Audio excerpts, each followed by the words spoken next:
আসসালামু আলাইকুম ওরহমতুল্লাহি ওয়াবারাকাতু। আলো ভুবন চ্যানেলের সাথে যারা আছেন সবাইকে আজকে একটি ঐতিহাসিক স্পটে নিয়ে এসেছি প্রিয় বন্ধুরা।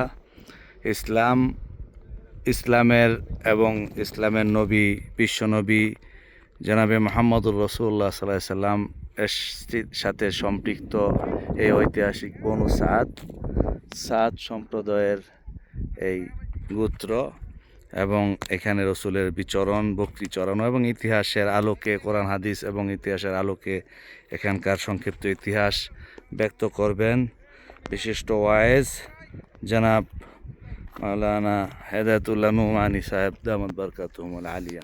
আলহামদুলিল্লাহ ওয়াসসালাতু ওয়াসসালামু আলা রাসূলিল্লাহ সাল্লাল্লাহু আলাইহি ওয়াসাল্লাম। আমরা এখন অবস্থান আসেন, করতেছি সামনে আসেন। আরবের তায়েফের বনু সাদ গোত্রে, যেখানে আমাদের নবীজি সাল্লাল্লাহু আলাইহি ওয়াসাল্লাম শিশুকালে হযরত হালিমাতুস সাদিয়া রাদিয়াল্লাহু তাআলা আনহার দুধ পান করেছেন। সেই সাদ গোত্রে আমরা এখন অবস্থান করছি এবং এখানে আমাদের নবীজি সাল্লাল্লাহু আলাইহি সাল্লামের শিশুকালের স্মৃতি বিজড়িত অনেক কিছু আছে। তোর মধ্যে আমরা সামনে দেখতে পাচ্ছি এখানে আমাদের নবীজি সাল্লাল্লাহু আলাইহি ওয়াসাল্লাম এখানে বকরি চড়াইতেন তার দুধ ভাইয়ের সাথে। এবং এইখানে এই যে গাছটি দেখা যাচ্ছে, এইখানে একটি বড় পাথর ছিল, যেখানে আমাদের নবীজি সাল্লাল্লাহু আলাইহি সাল্লামের সিনা চাক করা হয়, অর্থাৎ শখকে সদর করা হয়। এবং এর পিছনে দেখা যাচ্ছে বড় একটি কূপ, আমাদের নবীজি সাল্লাল্লাহু আলাইহি সাল্লাম যেই কূপের পানি পান করতেন এবং এখনও সেই কূপের মধ্যে পানি বিদ্যমান আছে।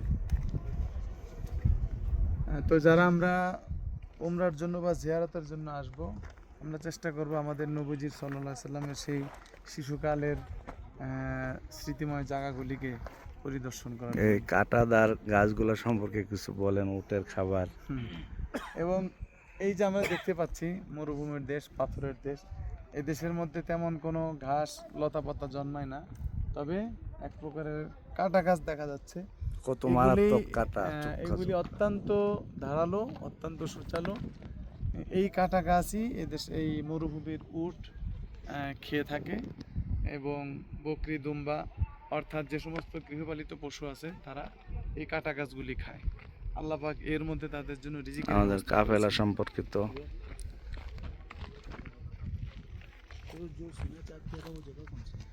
वो जगह है, ये जो दरख्त है ना, नीचे इस दरख्त के गुड़े, हाँ इस दरख्त के गुड़े में इधर पे। तो